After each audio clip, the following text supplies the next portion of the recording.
नमस्कार मैत्रिणींनो, रंजना किचनमध्ये तुमचं अगदी मनापासून स्वागत आहे. आज आपल्याला पाहायची आहे फणसाच्या गरापासून रेसिपी. फणस म्हटला का अख्खा कापला का खाऊन कंटाळा येतो, पण त्यापासून आपण छान जिभेवर चव रेंगाळणारी आणि जिभेवर ठेवताच विरघळणारी रेसिपी बनवायची आहे. त्यासाठी घ्यायचं आहे एक खवलेला नारळाच्या वाटीचा किस आणि फणसाचे गरे 1 वाटी. ते अगदी गोड असल्यामुळे आपल्याला जास्त गूळ वापरायची गरज नाही, पण आपल्याला गूळ अर्धी वाटी वापरायचा आहे. त्यामुळे आपण टोप ठेवून देणार आहे गॅसवरती. गूळ विरघळून घ्यायचं आहे आपल्याला. अर्धी वाटी गूळ आणि 1 वाटी त्याच वाटीने आपल्याला पाणी घालायचं आहे. उकळी आली का गूळ छान विरघळला जातो आणि त्यानंतर आपल्याला पुढची प्रोसिजर करायची आहे. थोडासा हलवून घ्यायचा गूळ, म्हणजे खाली चिटकला जात नाही आणि पटकन विरघळला जातो. आता गूळ विरघळतोय तोपर्यंत आपण हे पहा, मिक्सरच्या भांड्यामध्ये गरे वाटून घेतलेले आहे अगदी बारीक, आणि त्याच भांड्यामध्ये आपल्याला 1 वाटी नारळाचा किस घालायचा आहे खवलेला. ओला नारळाचा किस आहे मैत्रिणींनो, तो सुद्धा 1 वाटीच आहे. आता मिक्स वाटून घेतल्यानंतर बाजूला ठेवायचं आहे आणि आपल्याला गॅसवरती कढई ठेवायची आहे. कढई थोडी गरम झाली का आपल्याला तूप घालून घ्यायचं आहे. 2 चमचेभर तूप घाला. साजूक तूप घाला मैत्रिणींनो, नसलं तर तुमच्याकडे जे असेल ते वापरू शकता. आणि 2 चमचे रवा घालायचा आहे, जास्त रवा घालायचा नाही. 2 चमचे म्हणजे आपण जे पोहे खातो त्या चमच्यानेच 2 चमचे रवा घालायचा आहे. आता रवा घातल्यानंतर बेसन पीठसुद्धा तेवढंच 2 चमचेच घालायचं आहे.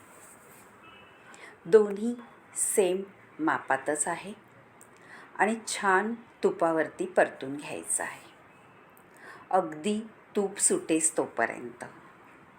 आणि त्यानंतरच आपल्याला पुढची प्रोसिजर करायची आहे. तुम्ही पाहू शकता आपल्या रव्याचा आणि बेसनाचा कलर बदललेला आहे आणि तूपही सुटायला लागलेलं आहे. जसं जसं तुम्ही तूप, आपलं रवा आणि बेसन भाजलं जाईल त्याचप्रमाणे तूपसुद्धा सुटलं जाईल. खमंग असं भाजून घ्यायचं आहे तूप आणि बेसन पीठ. आता होत आलेलं आहे भाजून. ते आपल्याला एका भांड्यामध्ये काढून घ्यायचं आहे बाजूला, आणि त्याच कढईमध्ये परत 2 चमचे तूप घालायचं आहे. आता तूप घातल्यानंतर आपण मिक्सरला वाटून घेतलेलं खोबरं आणि फणसाचे गरे हे घालून घ्यायचं आहे. त्यालासुद्धा तूप सुटेस तोपर्यंत परतून घ्यायचं आहे. ही रेसिपी 4 दिवस टिकणारी आहे. कुठे तुम्ही बाहेर गेला तरीसुद्धा घेऊन जाऊ शकता. जिभेवर ठेवताच विरघळणारी. कोणाला खायला दिलं तर खरंच तुमची तारीफ केल्याशिवाय राहणार नाही. आता हलवत राहायचं आहे, खाली चिटकून द्यायचं नाही. सतत हलवत राहायचं आहे मैत्रिणींनो, आणि गॅस फास्ट ठेवायचा नाही. मीडियम गॅसवरती आपल्याला भाजून घ्यायचं आहे व्यवस्थित परतून. थोडंसं झाकण ठेवल्यामुळे वाफेवरती शिजलं जातं. हे पहा, आता खाली कढईला सुद्धा चिटकत नाही आहे ते. याचा अर्थ आपला नारळाचा किस आणि फणसाचे गऱ्यांचा होत आलेला आहे. पहा, शिजलेलं. असंच हलवत राहायचं आहे. आता छान असं शिजलेलं आहे, म्हणजे गरे आणि नारळ.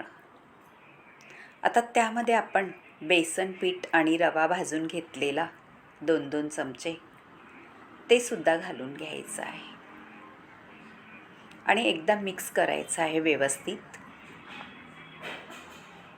एकजीव झाल्यासारखं. हे पहा. आणि ह्या स्टेजला आपण 1 वाटीवर गुळाचं पाणी करून घेतलेलं ते सुद्धा ओतायचं आहे. गुळाचं पाणी मैत्रिणींनो केल्यानंतर गाळून घ्या. त्यामध्ये काही केरकचरा असला किंवा असं खडे वगैरे असतात गुळामध्ये, ते सुद्धा निघून जातील. आणि मगच आपल्याला घालून घ्यायचं आहे गुळाचं पाणी. गुळाचं पाणी घालून घेतल्यानंतर सतत हलवायचं आहे. हलवून झाल्यानंतर थोडं झाकण ठेवून शिजवून घ्यायचं आहे. पहा, थोडं मध्ये मध्ये हलवत राहायचं, म्हणजे खाली लागणार नाही. आता वेलची पावडर आणि सुंठ पावडर घालून घ्यायची आहे. त्याचा स्वाद अप्रतिम लागतो. आता हे घातल्यानंतर परत एकदा आपल्याला थोडीशी वाफ काढून घ्यायची आहे.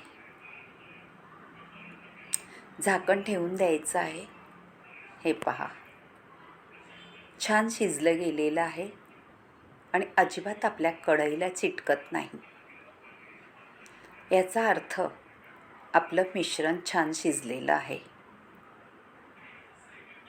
नक्की करून पहा आणि रंजना किचनला लाईक करा, शेअर करा, कमेंट करायला विसरू नका आणि सबस्क्राईब करा. काहीतरी वेगळं नवीन रेसिपी तुम्ही नक्कीच खाल्ली नसले तर करून पहा. आता एक ताट घ्यायचं आहे, त्याला तूप लावायचं आहे. तूप लावल्यानंतर सगळीकडून आपल्याला त्यामध्ये जे आपण मिश्रण केलं आहे फणसाच्या गऱ्याचं ते ओतून घ्यायचं आहे. आपल्याला बनवायच्या आहे फणसाच्या वड्या. सगळं मिश्रण घालून घेतल्यानंतर छान थापून घ्यायचं आहे. गरम आहे, हाताने लगेच करू नका, थोडं कलथ्यानेच थापून घ्या. आणि थोडं थंड झालं का मगच आपल्या हाताने व्यवस्थित थापून घ्या. पटकनी निघल्या जातात, चिटकत नाही खाली आणि तोंडात टाकताच विरघळतात. अशा फणसाच्या गऱ्याच्या वड्या होणार आहेत. तुमच्या मैत्रिणीसोबत सुद्धा हा व्हिडिओ शेअर करा.